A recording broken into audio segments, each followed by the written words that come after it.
Hello everybody, I'm Dr. Fareed Zarif. I'm the founder of Executive Life Diet, also the founder of the Rhythm Diet and Rhythm System. Now, I'll talk to you more about that later, but as we get into today's subject, I want to go over with you SPN. Remember that SPN.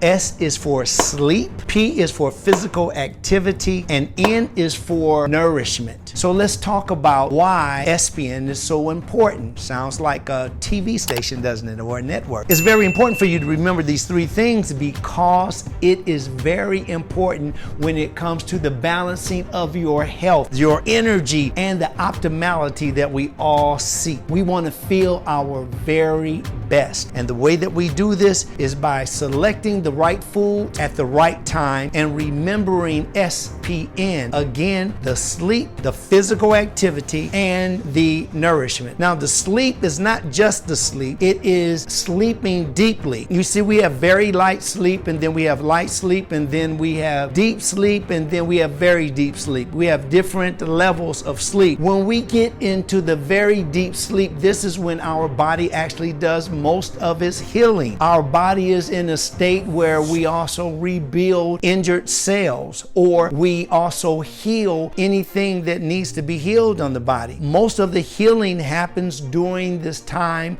of our 24-hour cycle. That's why it's important for us to learn more about the circadian rhythm. Everything that has a life has a circadian rhythm. Now let's go to the P. The P stands for physical activity. You don't need to be some expert and get a fancy outfit to work out. As long as you have a space where you can move, where you have good circulation, and you can get your arms out, you don't have to worry about injuring yourself, you can work out. And even if you don't know certain exercises, you don't have to be an expert. We have some really great instructors out there, so go for it. If that's something that you can use, that would be a great investment. But get into the habit of moving physically. Moving physically can be dancing, hey, or it can be walking the dog or playing with the children. Doing something physically can be walking around your pool. You don't even have to swim. But what is happening is that you are utilizing calories. And when you utilize the calories,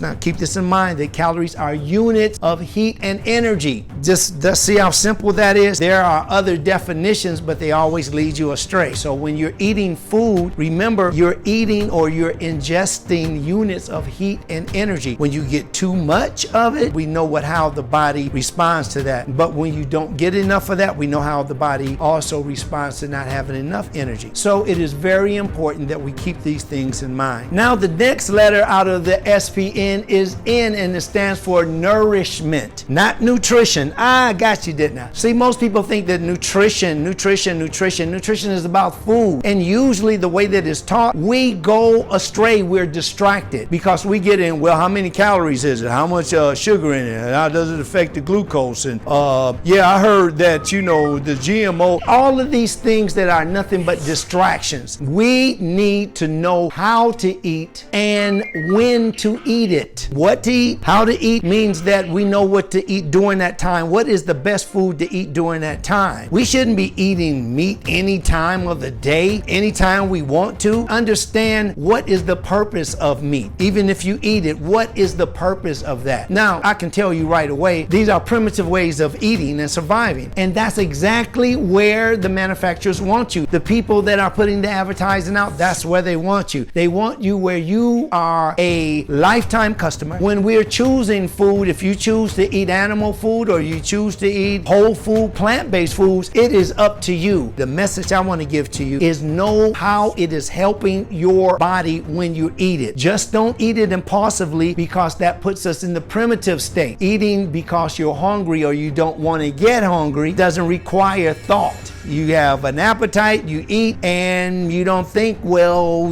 how this is going to help me, because as long as you're in struggle mode, as long as you're in that impulsive mode, you're being reactive. And again, whenever you react, you are doing something that doesn't require thought. Got it? Got it. Okay, let's talk about nourishment more. Now, when it comes to our foods in the morning or the first hours that we get up, we want to choose the foods that allow us to set or to to reset our system. So in the morning, we want to initiate our bowel movement. We want to eat the foods that give us that energy to get our day pumping and moving and get out in the sunshine or in the snow or wherever you live. We want that energy, and we want that energy also for alertness if we're learning or if we're teaching. Whatever your particular lifestyle is or career is, we need energy for that. Now, it's very important that you also know that there are foods that put you to sleep. For instance, when we eat warm cereals in the morning, you're not in a cold state, it can really cause you to relax more. It's not anything bad that's going to hurt you, but it will cause you to relax more, unless, of course, you eat too much of it. You get a different reaction. Nevertheless, you see what I mean. Each of the foods that we eat has a different definition, and they have different properties, and that means when you eat fruit, they'll give you a different response, or they'll give you different properties